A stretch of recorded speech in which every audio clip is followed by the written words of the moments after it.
Welcome to the Alain Guillot podcast, a podcast about life, leadership, and money matters. Our guest today is Richard A. Detweiler.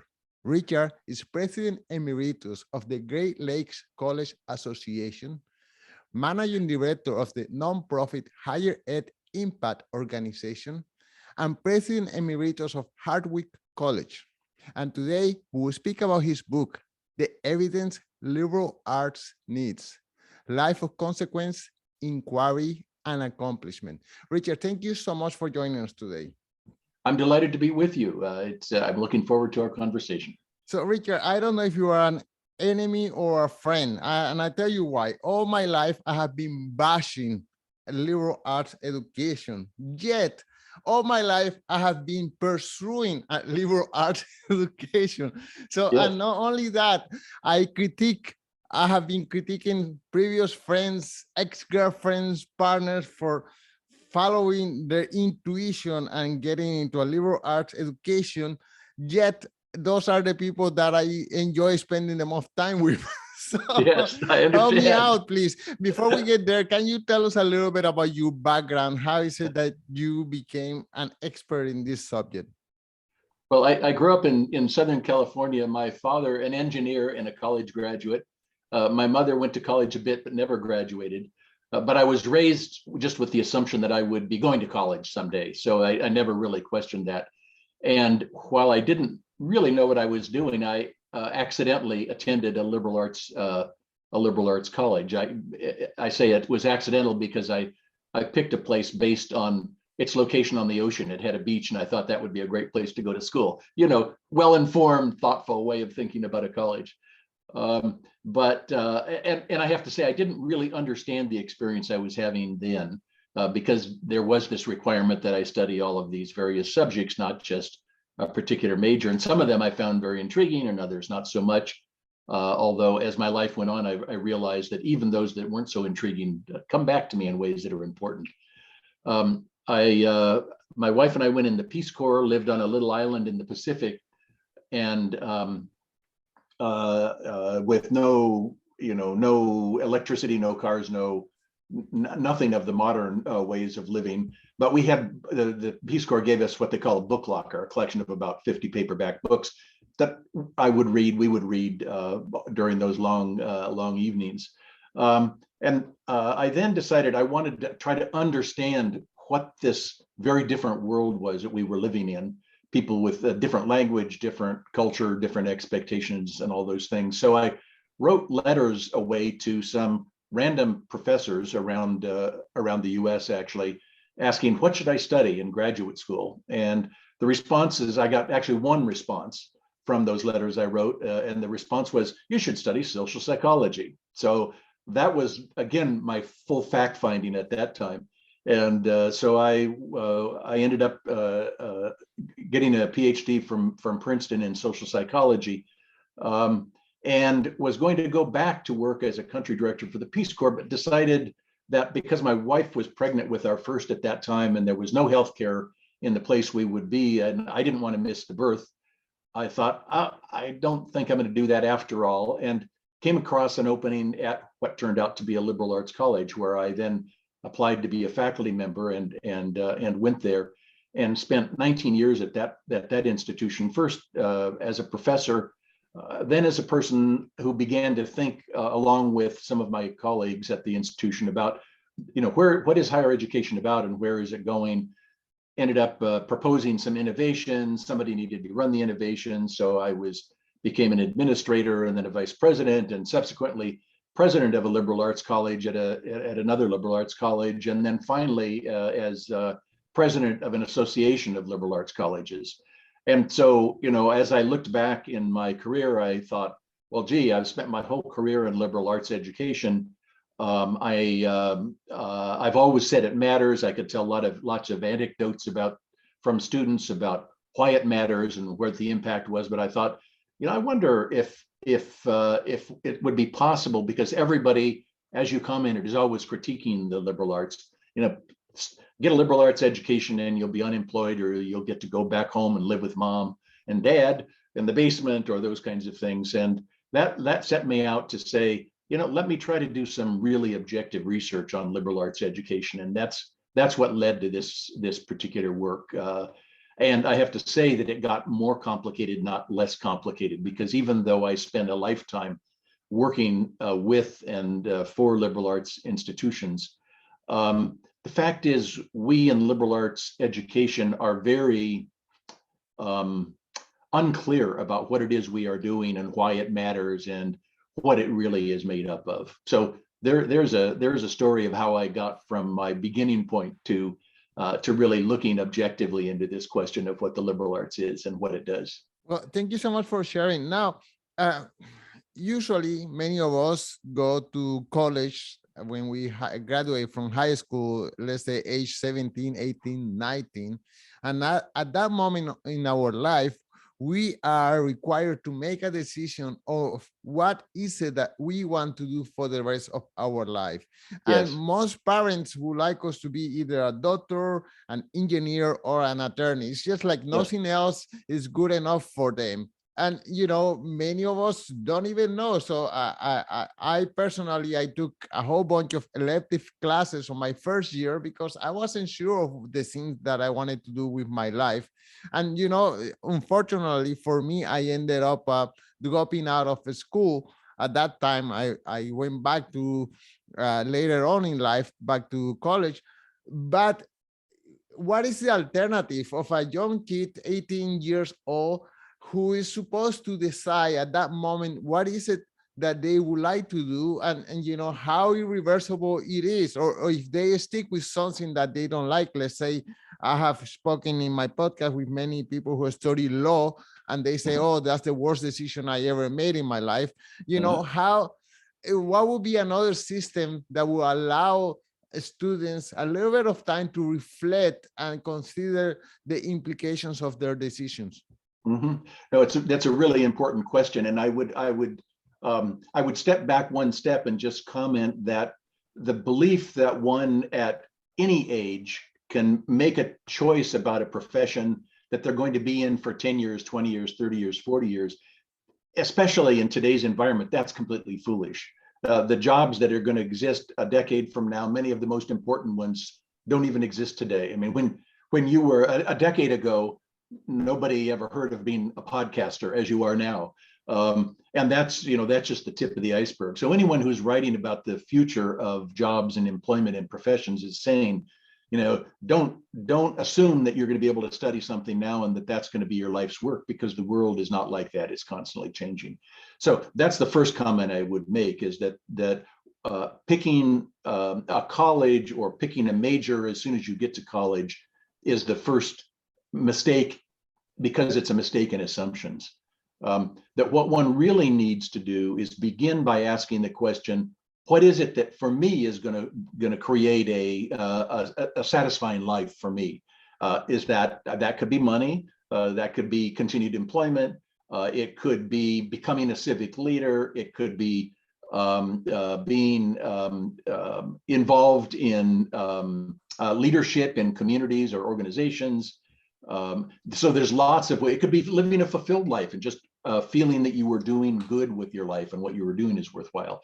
And really begin with that question and not focus on the first job, but on the long term. And again, that's one of the things that particularly in society today, the focus, and that's true for parents, it's true for students, it's true for government policymakers, they're focused on first job income. And first job income is not a predictor of anything about future success or future fulfillment or future leadership or any of those kinds of things. It's just what that first job happens to be. And over the long term, the data tells us that any college degree is going to result in a person earning about twice as much as if they had not gotten a college degree. So we know that college pays off. And so the idea that you need to really focus on what job can I get when I graduate that's going to pay me best is really mistaken, both because jobs are going to change. It's not a predictor of long-term income, and it's not even necessarily what a person is going to aspire to as the most important thing in their life. In fact, most young people today, they do say, yes, I want a job, I don't want to be unemployed. but they are talking about doing something worthwhile in their life is really important. So I would say start by thinking about those things. So that's the first step. The second question then is, okay, well, what do you do then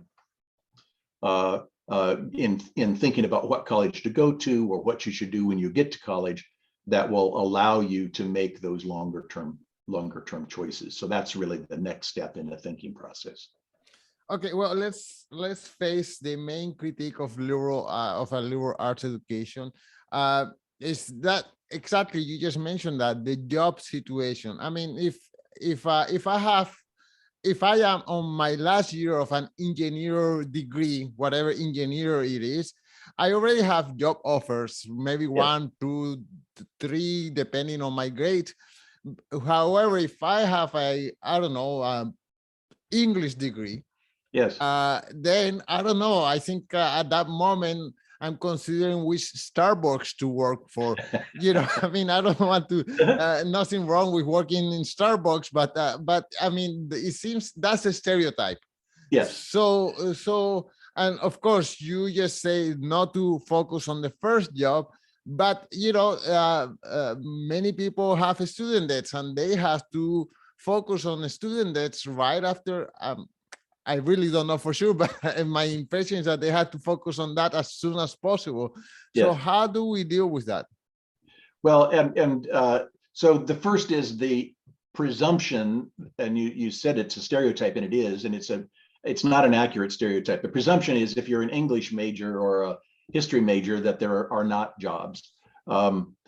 In fact, there's lots of employers who are interested in people who know how to think and learn and communicate well, and who have an understanding of the bigger context in which a company or organization is working. Regardless of major, it's almost the vast majority of majors within 10 years of graduation. About 70% of the cost, 70% of people will have fully covered the cost of their college education by increased earnings. Over the long term, a major in a liberal arts subject like history or whatever is by the time you go out 30 years, those people will have earned as much as the engineering major. So it's not the case that there are not jobs for those people. It's not the case that employers are not wanting people who have those additional or other skills. And so do you have to go work at Starbucks as your first job?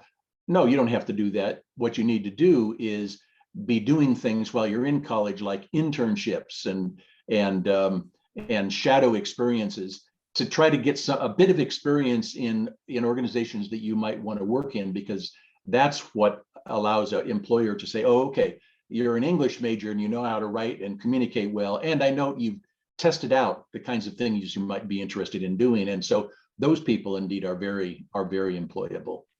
So that's, again, to be focused entirely and obsessed with that first job is really missing the point.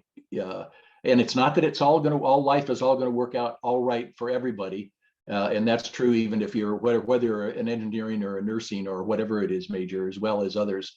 There'll be life challenges ahead, but those who are in non-profession majors, and that's where I make a distinction, is the major designed for a specific job: engineering, nursing, accounting, business. Those are college programs that aim you into a particular kind of job, and those are professional training, and that limits you. I mean, it does get you that first job, but it limits the nature of the knowledge and experience that you actually bring to your longer term success. Yeah, and I mentioned Starbucks several times, and I just like to point out that Howard Schultz, who is the founder and CEO of Starbucks, he had a liberal arts education. He studied communication. So he didn't study business. He didn't study accounting. He had a liberal arts degree. That's right. Yeah, Steve Jobs, who didn't graduate from college, but he went a few years to a liberal arts college, and he credits having taken the courses he took at that time, especially a course in calligraphy, which sounds very odd, but a course in calligraphy with framing his thinking about what computers should be about, and the idea that they need to have some intrinsic beauty and value in the way that calligraphy taught him is what he attributed his success at Apple in defining an important niche in computing for the world. Well, Richard, you mentioned in your book, you make a difference of college education in the United States versus college education in Europe, and Yes. how they are more career centric, while we in North America, we want to have a little bit of everything. We want to have a liberal education in the overall frame of our education. Can you highlight those differences? Mm-hmm. Yes, up until the early 1800s, the belief among higher educators and in the West, I will separate out the West. There's also fascinating things that happened in India and China and Japan and so forth that were very much in the spirit of the liberal arts. But up until the early 1800s, higher education in the West was all based on liberal arts values. The first settlers to North America in the New England part of what later became the United States were some of those are graduates of Oxford and Cambridge, and they brought that liberal arts approach. And liberal arts meant that was based on the belief that your first higher education degree needed to engage you in thinking about issues more broadly and in understanding the challenges facing humanity, and in being able to work well with others and problem solve the biggest issues facing one society. In that, and by the time, so that was how liberal arts was viewed at that time. Not a specific discipline, not studying philosophy. It included the study of philosophy, but it included the sciences and mathematics and history and all of those things. That was the idea. And that if one was to specialize, you should specialize as your second degree, a master's degree, or ultimately a doctoral degree, or through working for somebody. You became a lawyer by working for a lawyer. At that time, there were not law schools. That was in the early 1800s.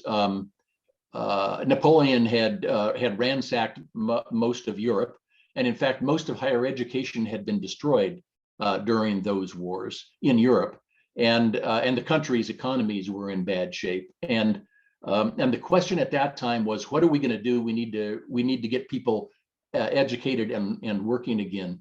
And so the idea at that time was, and it started in Prussia, was to set aside that idea about breadth of thinking and education and preparing for a broader role in society. And it was to educate people who can immediately do things that are going to help the economy and give people employment. And in fact, it was to serve the state, serve the king, strengthen what were then a bunch of nation states of royalty, and strengthen those kings because they had been run over by Napoleon.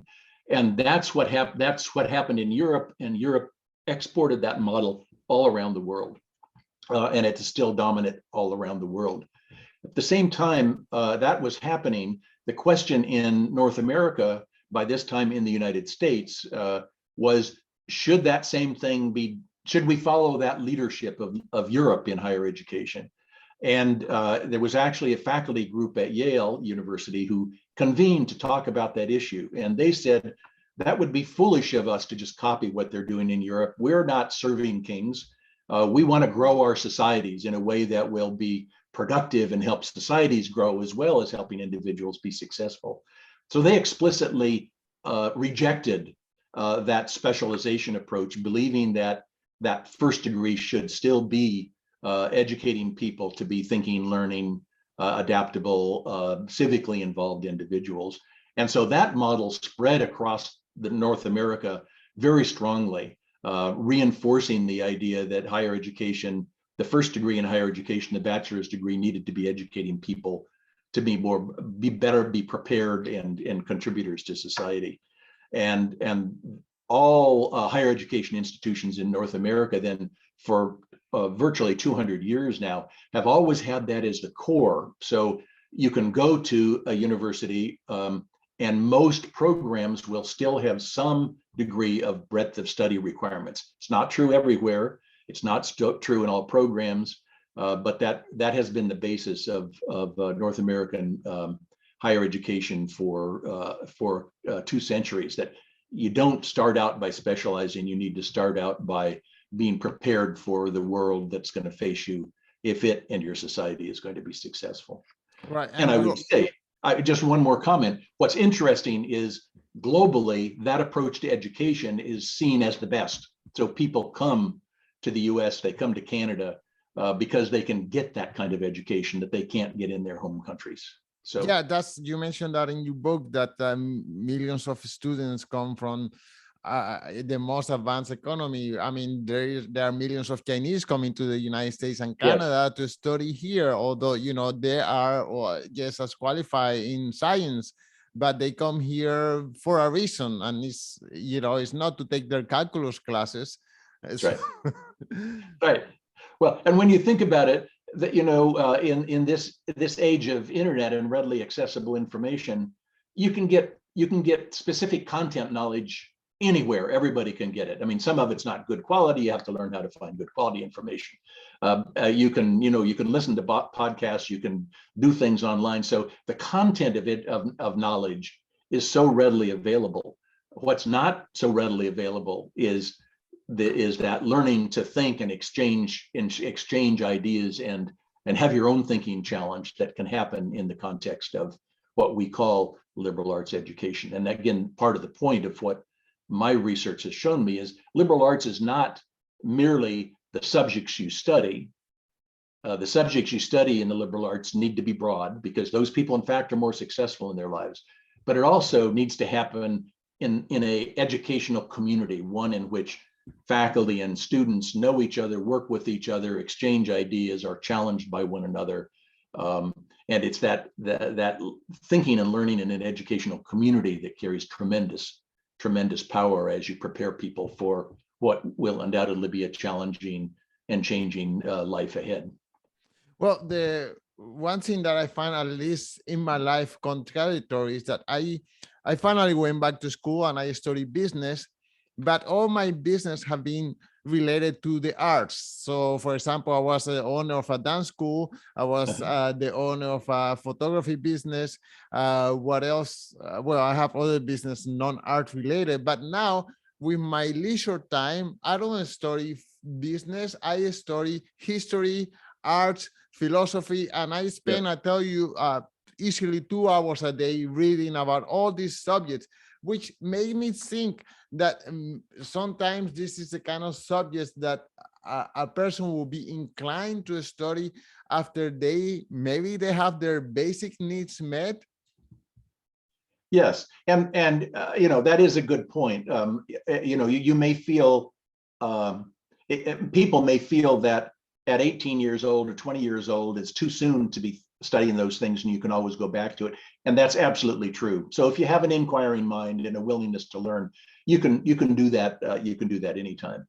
But it is also the case that as it was for me at 18 or 19 years old, studying world cultures, which I thought at the time was pretty boring, the things I learned at that time do come back to me. The art class I took that, and they begin to provide a context in a starting place for thinking. And objectively, through my own research, looking at the graduates of 1,000 graduates of different colleges and universities, the best predictor of long-term success, being in a higher position in an organization and earning more money, is having taken more than half of your courses outside of a major when you were 18 to 21 years old. So that does pay off. It changes the way one thinks. And it is obvious for me in looking at the people you interview for your podcast. I mean, you have an inquiring, open mind, and it's never too late to develop that. But it's, in my mind, a gift if you can have that begin earlier rather than later. Okay, well, I feel like I'm booby trapping you now with the next question, but there is a problem that is particular to the United States, which is the humongous student debt problem. I mean, with a student that wants to, I don't know, study anything other than engineering or law, or how do they deal with that? I mean, here in Canada, we have education subsidized. In Yes. Europe, there's education subsidized. In Iceland, education is subsidized up to the master level. So Yes. how come in the United States, it's just you have to make do, and if if you don't make the right choices, you may be in debt for the rest of your life. Yes. So there's two things that I think are problematic. One is that in this society over the last 20 years, it used to be that the United States supported people with financial need. The government gave grants to, so that they graduated with very little debt. Almost the vast majority of that as grants is gone, and now it's loans, and that's the source of so much of the loan debt in the United States. Though I have to say the average debt of a college student today is only about $15,000 or $16,000. That's not an unreasonable amount. The stories of the people with 50,000 or 100,000 are there, and I feel very badly about that. But that is the case. But those are a minority. The second thing I would say is that people, because they believe that there is a place they need to go in order to get some kind of specialized degree, they then get themselves in debt by schools that I believe are unethical. They are unethical in oh, sure, come here, we'll give you all the loans you need, and this is the only place you ought to come. And so students get trapped into these debts by unethical institutions, and there are some well-known institutions. It's not just the sleazy for-profits that are doing that. And so if students start out by saying, I want to get a college degree, but what college I go to and exactly what I major in shouldn't be my first priority. My first priority should be finding a place that is affordable for me and from which I can graduate, because that will set me on a course of success in my life. And there are in the United States close to 4,000 four-year institutions. I don't know how many there are in Canada, but hundreds. And even those that people don't, or that are not well known, people don't know the name of, most of those are providing a really good quality education. So find a place that may be less known, is probably smaller, will treat you as an individual, will care about you, and will not let you be trapped by funding your education through debt, because they are doing you a disservice. You are doing yourself a disservice. So think about a college degree as a bridge to a future. It's not a destination, a place you want to get and celebrate. Yeah, I got here. It is a way to lead yourself to a long-term future. Yeah, and never stop learning. I just like to bring out another personal example. I'm 54 years old now, and I'm going back to school. I'm going back to university, and the government is helping me. I got a government grant, but good for you. But the desire. I mean, we also have that desire to continue learning, even if there is not an economic incentive behind it, because yes. the pleasure of learning and having an active mind is just it has no comparison. It's absolutely true. And that's because you've started out with that inquiring mind, and you've been open to opportunities before you. So are you in business? Yes. But not the ones anyone ever would have thought to study for. But you see the opportunities, you make them work because your mind keeps growing. Good for you. Well, Richard, I'm not going to hold you any longer. I wonder if you could tell us one more time the title of the book and where can the listeners follow the work that you are doing? Yes, my book is available from any place that sells books, your local bookstore or Barnes and Noble or Amazon or wherever it happens to be. And it's the title is The Evidence Liberal Arts Needs, and it reports on talks about what the liberal arts really is, which is not what people assume it is, and how it has a long-term impact on one's life. Richard, thank you so much for your time. Yes, and you have a good day yourself.